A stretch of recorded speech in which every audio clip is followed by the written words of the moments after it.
So, so this is a temple of the Champa people. Have you heard of it? I've read a little bit in the book. So Champa, there was before 15th century, there was a kingdom in the central Vietnam. But after that, the Vietnamese took over. Okay. Wars and stuff like that. And now they are one of our 54 ethnic in Vietnam. So they have a small community now in a little bit south of Vietnam. Okay. But there was a kingdom in back then. So is that the ones that have the Mison monastery? Yeah. Okay. The Mison is actually the Hindu sanctuary of the Champa people, and this is one of them. So if there was a community of Cham people, they will build a temple for their religion, which is Hinduism. Yeah. So in the central Vietnam, they worship Shiva, the god Shiva.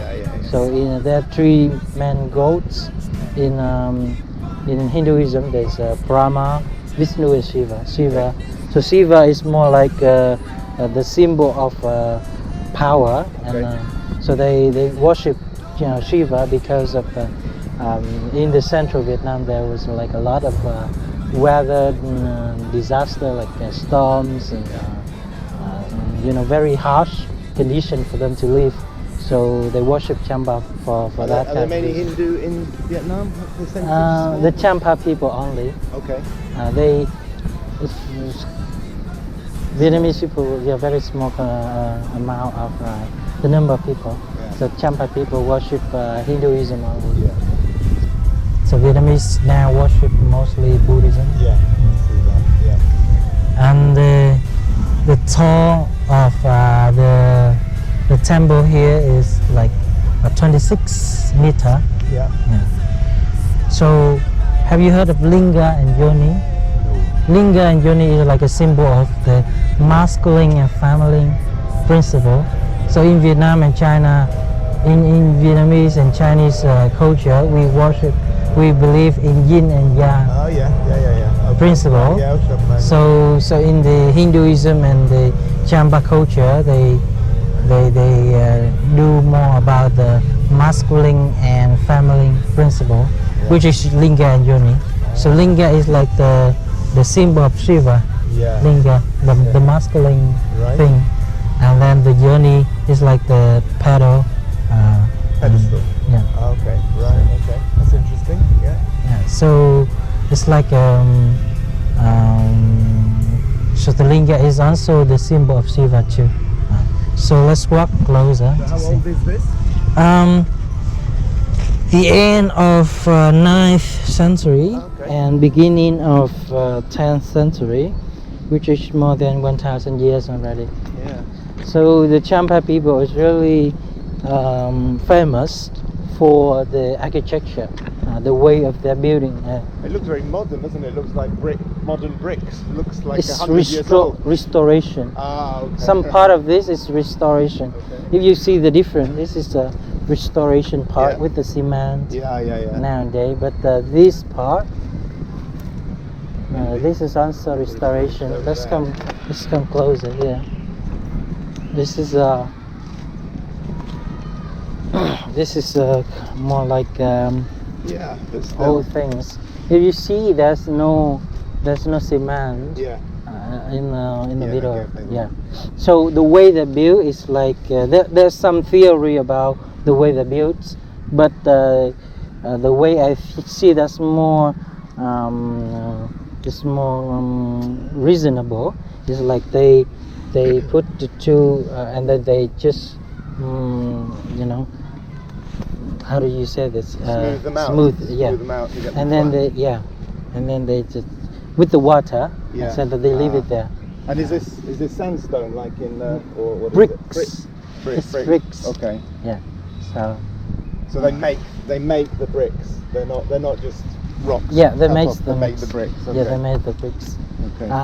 In the 9th and the 9th and the 10th and the 11th century, they build temples by bricks, but after that, about the 12th century, the 13th and the 14th, they build by sandstones, like that one. So they learn different culture. Yeah. Like the Champa kingdom was really famous for sea trading. Yeah. And so they learn from the European countries, and they learn from the Cambodian, the Khmer Empire as well. And so they are from the 12th and the 13th century. They build temples by sandstone like that. Okay. Right. And were they based central? Was they based Hoi An, Hue? Was it that where they were? If you look at the map, it's really big area of Champa kingdom.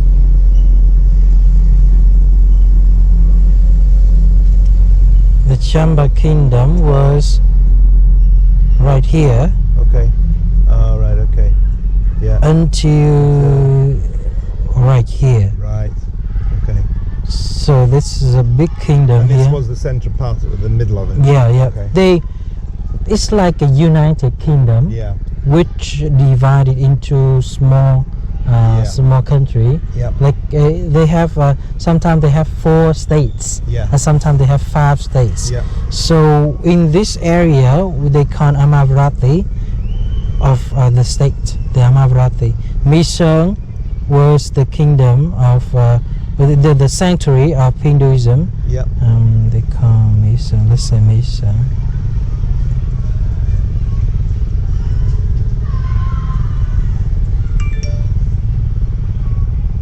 So this is the Misang and where we are at.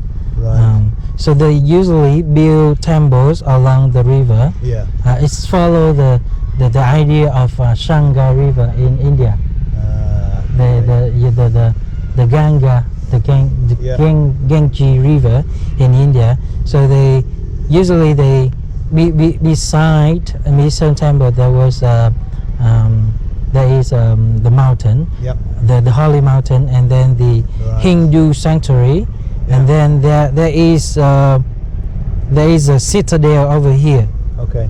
The citadel over there. There's no sign anymore, but there's an area of sanctuary over here.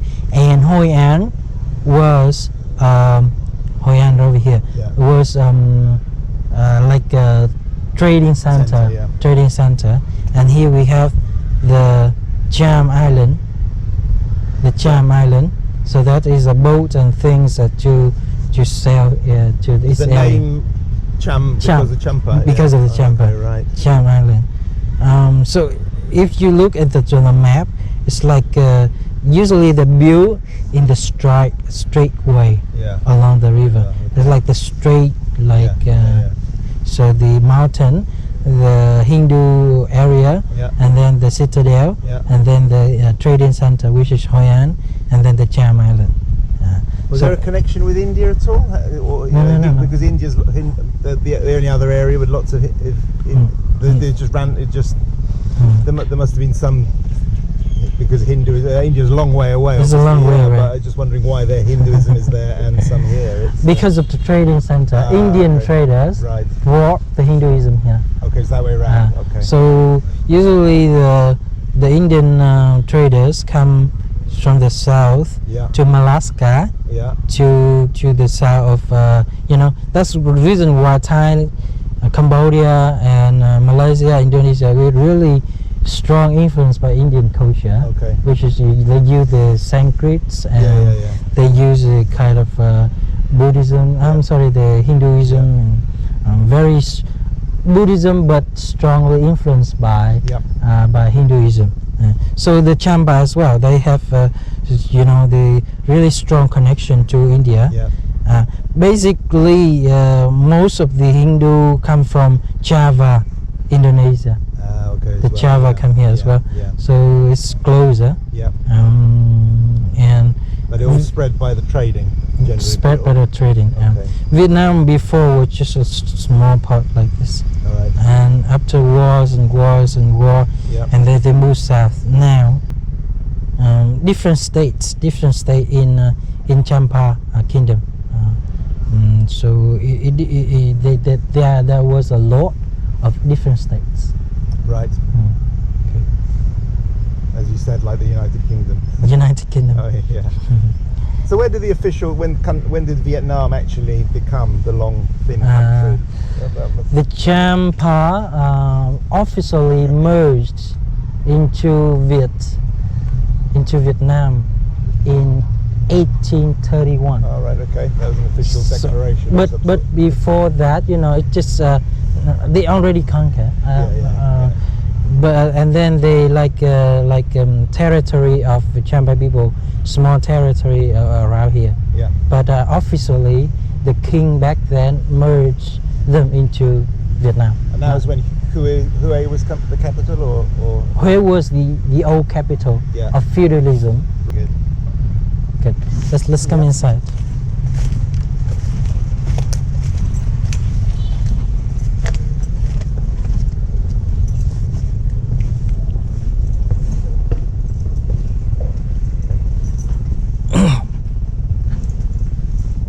So most of them here is restoration.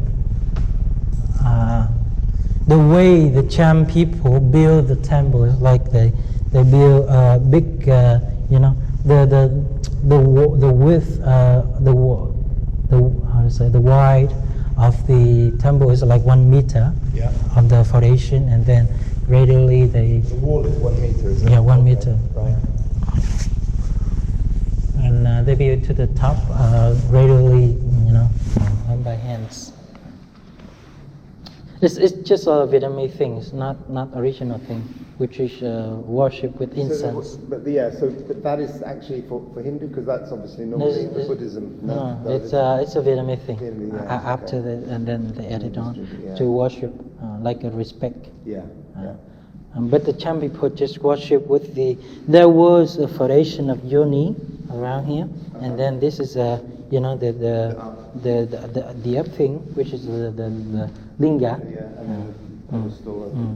and the guru, the monks, monks usually walk around and then do the ceremony with the water or milk. So usually this is a sacred place. So only monks, only gurus can be able to come inside. The regular citizen cannot come here. Okay. Yeah. I'm going to take a photo. Looks like it's a good photo.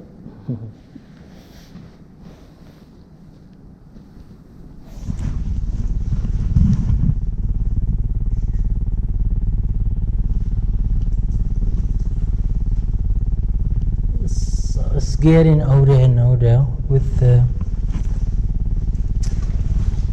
so it's making this thing last more than 1,000 years already. Yeah. Amazing, it's still standing. They knew how to build them, it didn't fall over. But it's like a pyramid, isn't it? So I guess it's very strong because it's all pushing on itself.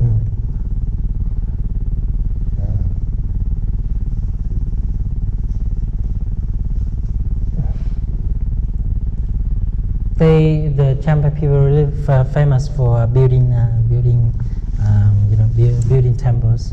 And sometimes way back then they're still independent from Vietnam. The Vietnamese king usually come and visit and learn about this, learn about architecture and stuff. So is this just one that was left? That there would have been many more, or is this an important one? Or? Along the central Vietnam, there's a lot of temples like this. And Misa is the famous one.